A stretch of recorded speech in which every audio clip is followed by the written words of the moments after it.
ఇట్లా first time అరిసెలు చేసి చూస్తున్నాము. దానికోసం ఇట్లా బెల్లము పాకానికి పెట్టినాము.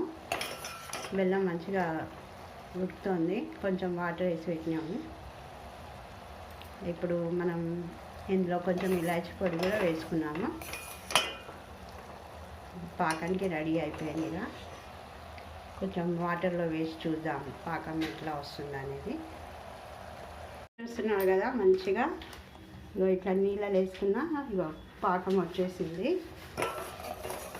ఇందులో కొంచెం నువ్వులు కూడా వేసుకుంటున్నాము. ఇలా పిండి కలుపుకోవాలి, కొద్ది కొద్దిగా ఇట్లా కొద్ది కొద్దిగానే వేసుకొని కలుపుకోవాలి. ఉండలు లేకుండా ఉంటుంది. మనం ఉప్మా రవ్వ కలిపినట్టు కలుపుకోవాలి.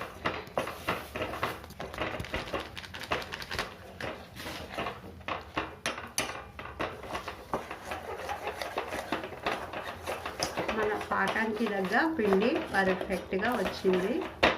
చూస్తున్నాం కదా, ఇది కాస్త మనము ఒక 10 నిమిషాలు మూత పెట్టి పెట్టేసుకోవాలి. ఆ తర్వాత మనము అరిసెల్లా ఒత్తుకోవాలి.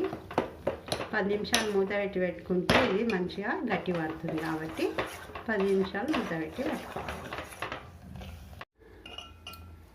చూస్తున్నాం కదా, పిండి ఎంత మంచిగా రెడీ అయిపోయిందో.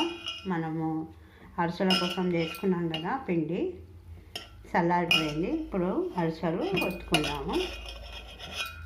బెల్లము, నానబెట్టిన బియ్యము వేసి బెల్లం పాకు వచ్చిన తర్వాత బియ్యం పిండి వేసుకున్నాం కదా, మంచిగా రెడీ అయిపోయింది. ఇప్పుడు అరిసెలు ఒత్తుకుందాం.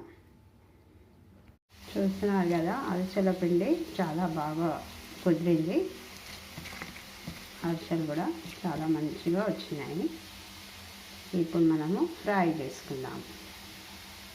అరిసెలు చేయడం ఫస్ట్ టైము. చూస్తున్నారు కదా, ఇలా చేసాము. కొన్ని విరిగిపోయినాయి, కొన్ని మంచిగా వచ్చినాయి.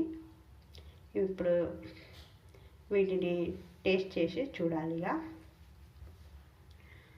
మనము బెల్లం 1 కప్పు తీసుకుంటే 2 కప్పుల పిండి వేస్తేనే మంచిగా వస్తాయి. 1 కప్పు వేస్తే అవి ఇచ్చుకుపోతున్నాయి. కాబట్టి ఎవరు చేసినా కానీ 1 కప్పు బెల్లానికి 2 కప్పుల పిండి వేయండి. మీరు కూడా ఒకసారి ట్రై చేసి చూడండి. Thanks for watching. మా ఛానల్ని సబ్స్క్రైబ్ చేయండి, షేర్ చేయండి, లైక్ చేయండి, మంచి కామెంట్స్ పెట్టండి.